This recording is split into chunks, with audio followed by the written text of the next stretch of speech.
Hello बच्चों, कैसे हैं आप सब। चलो शुरू करते हैं आज नए क्वेश्चन के साथ। ये दोनों क्वेश्चन जो है मैंने NCERT book class 10th chapter number 8 से लिए हुए हैं। क्वेश्चन नंबर 4 और क्वेश्चन नंबर 5। चलो इसको सॉल्व करते हैं। होप कि आपको अच्छे से समझ आ जाएगा।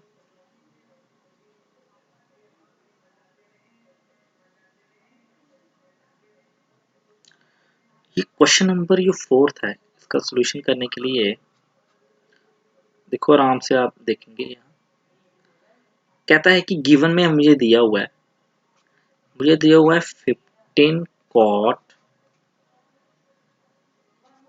a equal to 8।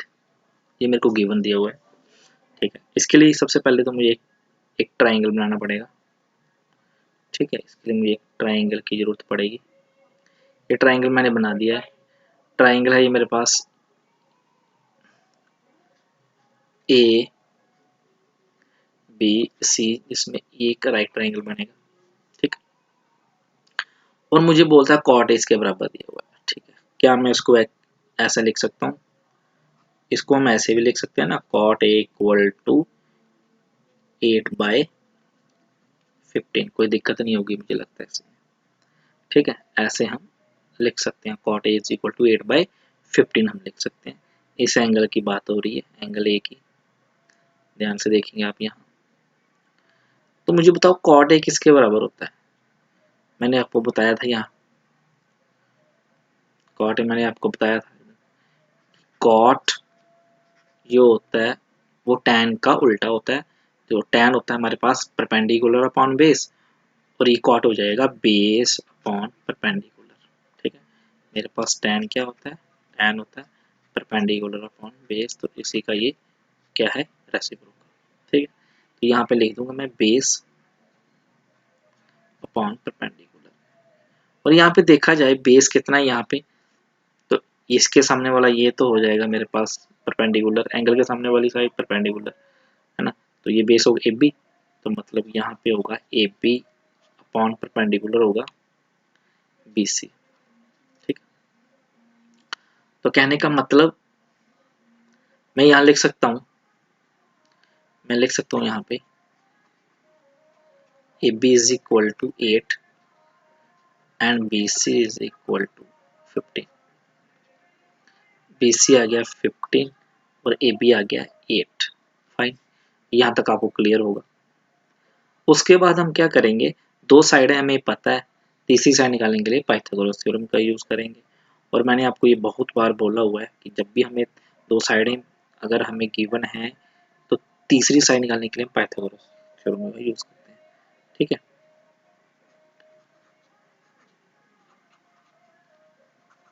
Bye using Pythagoras theorem. Pythagoras theorem हमें पता है, मैंने बताया था हाइपोटेन्यूज का square is equal to base perpendicular का स्क्वायर प्लस बेस का स्क्वायर। यहाँ तक कोई दिक्कत नहीं होनी चाहिए। अब हमें ये पता है हाइपोटेन्यूज मेरे पास यहाँ पे AC है। हाइपोटेन्यूज कितना है यहाँ पे? हाइपोटेन्यूज मेरे पास यहाँ पे AC का स्क्वायर है। परपेंडिकुलर जो है वो है BC का स्क्वायर प्लस AB जो है, बेस जो है वो AB का स्क्वायर। और यहाँ पे मुझे ये AC स्क्वायर मुझे निकालना है, तो BC मेरे पास कितना दिया हुआ है? 15। तो यहाँ 15 का स्क्वायर प्लस यहाँ पे 8 का स्क्वायर। ओके, और यहाँ पे आएगा AC का स्क्वायर इज इक्वल टू 15 का स्क्वायर होता है 225 प्लस और 18 का स्क्वायर होता है 64। ठीक है, प्लस करेंगे बन जाएगा 289। ठीक है, मतलब AC स्क्वायर कितना आ गया? 289। तो AC is equal to square दूसरी तरफ जाएगा तो रूट बन जाएगा 289। ठीक है, इसका रूट निकालेंगे, क्या आएगा? इसका रूट आएगा 17। कितना आएगा? 17। ठीक है, ये AC आ गया 17, मतलब मेरे पास ये 17 आ चुकी है। तो अब मैं जो भी वो बोलेगा हम निकाल देंगे यहाँ से। क्या बोल रहा था क्वेश्चन में, साइन ए। तो बहुत सिंपल है, साइन ए, मुझे बताओ साइन क्या होता है, परपेंडिकुलर अपॉन हाइपोटेन्यूज होता है, ठीक है। और एंगल भी यही यूज कर रहा है, ये निकालना है मुझे साइन है, ये देखो ऊपर, अगर आप ये यहाँ पे देख सकते हैं तो ये देखो क्या निकालना है मुझे, यहाँ पे साइन ए और सेक ए निकालना है ना। तो ये देखो sine A is equal to perpendicular क्या है, BC, मतलब परपेंडिकुलर कितना आएगा 15 अपॉन हाइपोटेन्यूज 17।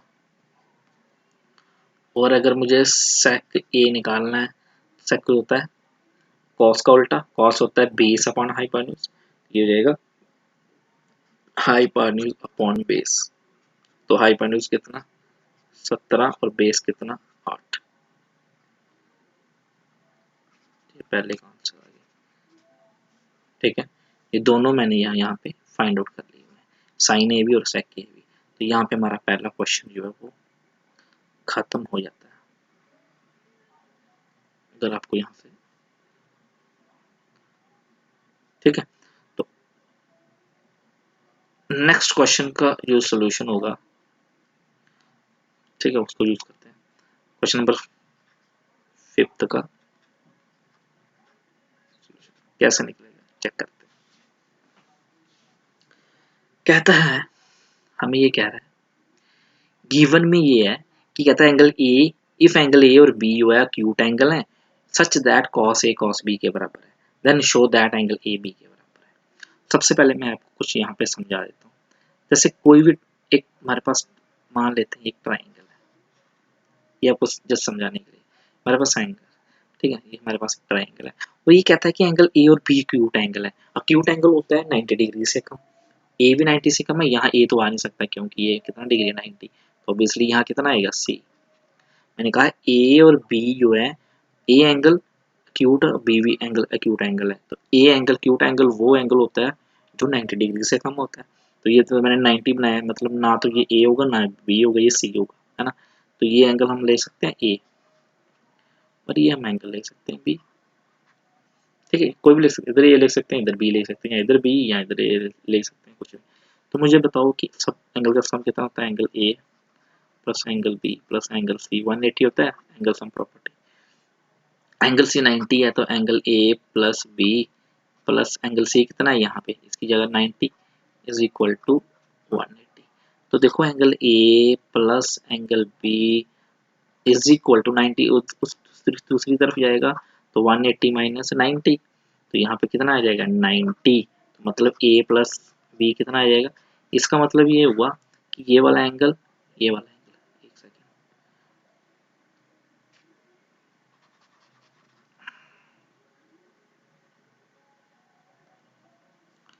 ठीक है, ये वाला एंगल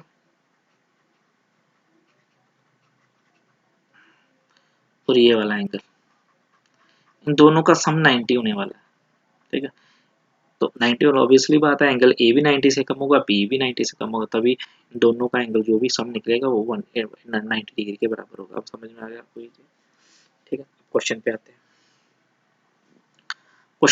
हैं, क्वेश्चन नंबर 5 में है, गिवन में ये है कि मेरे पास कॉस ए जो है वो कॉस बी के बराबर दिया हुआ है, ठीक है, cos A equal to cos B के बराबर दिया हुआ है, ठीक है। अगर कॉस ए कॉस बी के बराबर दिया हुआ है, ये है क्या है, ये मेरे पास गिवन है। तो पता है आपको कॉस ए, तो ये वाली चीज ले रहा हूँ कॉस ए के लिए, ये वाला एंगल, तो कॉस ए क्या होता है, कॉस ए होता है, कॉस क्या होता है, यहाँ पे लिख देते हैं, आपको याद करेंगे, कॉस ए बोलो जो भी, कॉस होता है हमारे पास बेस अपॉन हाइपोटेन्यूज, ठीक है। अब एंगल के हिसाब से बेस और हाइपोटेन्यूज परपेंडिकुलर, हाइपोटेन्यूज तो सेम रहेगा, बेस और परपेंडिकुलर चेंज होता जाएगा एंगल के हिसाब से। तो कॉस ए हमारे पास एंगल है, कॉस ए, कॉस ए मतलब कॉस ए ये वाला एंगल, इसके ये इसके हिसाब से ये क्या होगा, ये परपेंडिकुलर होगा, है ना, और ठीक है, इसके हिसाब से ये क्या होगा, परपेंडिकुलर होगा। तो बेस अपॉन, सॉरी बेस और ये होगा बेस, इसके हिसाब से ये बेस होगा, तो मतलब ए सी बेस अपॉन हाइपोटेन्यूज मतलब ए बी, ठीक है, इज इक्वल टू, अब कॉस बी है कॉस बी के लिए एंगल बोल रहा है ये वाला एंगल बोल रहा है ये कॉस बी के लिए ये वाला एंगल बोल रहा है। इस एंगल के लिए देखा जाए तो ये वाला क्या है, ये परपेंडिकुलर होगा और ये क्या होगा, बेस होगा। एंगल बी के लिए रेड में यो मैं शो कर रहा हूँ, ये परपेंडिकुलर होगा, ये बेस होगा। तो परपेंडिकुलर बेस, बेस क्या होगा, बी सी अपॉन हाइपोटेन्यूज क्या है, ए पी। ठीक है, अब ये डिनोमिनेटर में ये कैंसिल आउट हो जाएंगे, ये देखो कैंसिल आउट हो जाएंगे। मेरे पास बचेगा क्या, A C is equal to B C. Answer हो गया। अगर आपको ये समझ में नहीं आ रहा है कि ये पार्ट मैंने कैसे किया, ये वाला पार्ट कई बच्चों जो है नहीं समझ आता, सारे बच्चे जो है, ऐसा नहीं है कि सभी बच्चे एक जैसे होते हैं, कुछ बच्चे जो हैं वो थोड़े लैक ऑफ अंडरस्टैंडिंग रखते हैं, तो इसलिए उनको समझाना थोड़ा तरीके से समझाना जरूरी है। जैसे ए सी जो है, इस चीज़ को बता रहा हूँ, A C upon A B is equal to B C upon, उन बच्चों के लिए जिनको ये समझ में नहीं आया, तो डिनोमिनेटर, ऐसे तो मैंने डिनोमिनेटर कैंसिल कर दिया हुआ, अगर नहीं समझ में आया तो आप इसको क्रॉस करो मल्टीप्लाई, तो A C multiply A P is equal to B C multiply A P.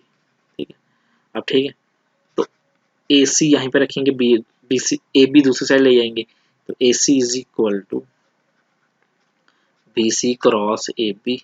इनको समझ में नहीं आया, ये देखो ए बी जो है, ये जो ए बी जो है इसके साथ क्या कर रहा है, ये ए बी ए सी के साथ मल्टीप्लाई कर रहा है, इक्वल टू के दूसरी तरफ जाता है तो डिवाइड करेगा, तो ए बी इधर आ जाएगा, डिवाइड करेगा, ये कैंसिल आउट हो गया, तो मेरे पास ए सी जो है वो आ गया कितना, बी सी के बराबर।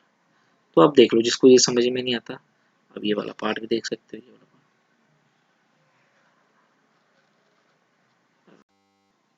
यहाँ तक आपको जो है वो समझ अच्छी तरह से आ गया होगा। इसके बाद जो है हमें करना क्या है, इसके बाद तो लास्ट में जो प्रूफ करना है, आपको पता है कि दो साइडें जो है हमारी इक्वल आ चुकी हैं, आपको पता है हमारी दो साइडें जो है वो इक्वल आ चुकी हैं। तो आप देखो यहाँ पे, जब A C is equal to, देखो A C is equal to यो बी सी के बराबर है, इसका मतलब हुआ कि ये वाली साइड इस साइड के बराबर, ओके, मतलब ए सी जो है वो बी सी के बराबर आया है ना। तो हमें एक प्रॉपर्टी पता है, कि एंगल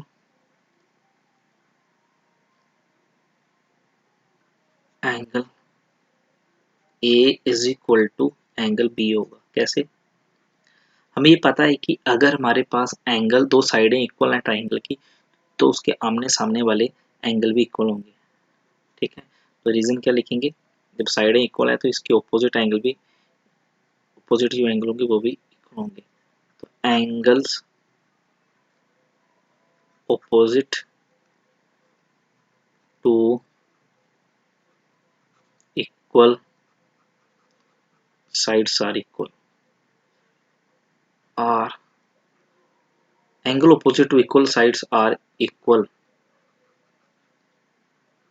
ठीक है, तो ये रीजन है इसका कि एंगल ए एंगल बी के बराबर जो है हमने प्रूफ कर दिया हुआ है।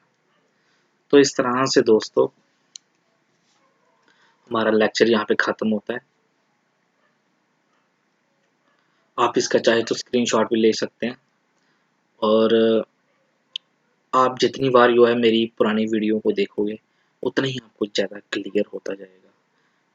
तो आगे जो है मैं नेक्स्ट लेक्चर भी बनाऊंगा आपके लिए, पर जो जो स्टूडेंट्स जो है वो नए आए हैं मेरे चैनल पे, तो उनको जो है मेरा सीरियल बाई जो है चैनल क्लास नंबर 1 से लेकर क्लास नंबर जो 5th है यहाँ तक कंटिन्यू वीडियो देखनी पड़ेगी, उसके बाद ही उसको जो है अच्छे से क्लियर हो पाएगा।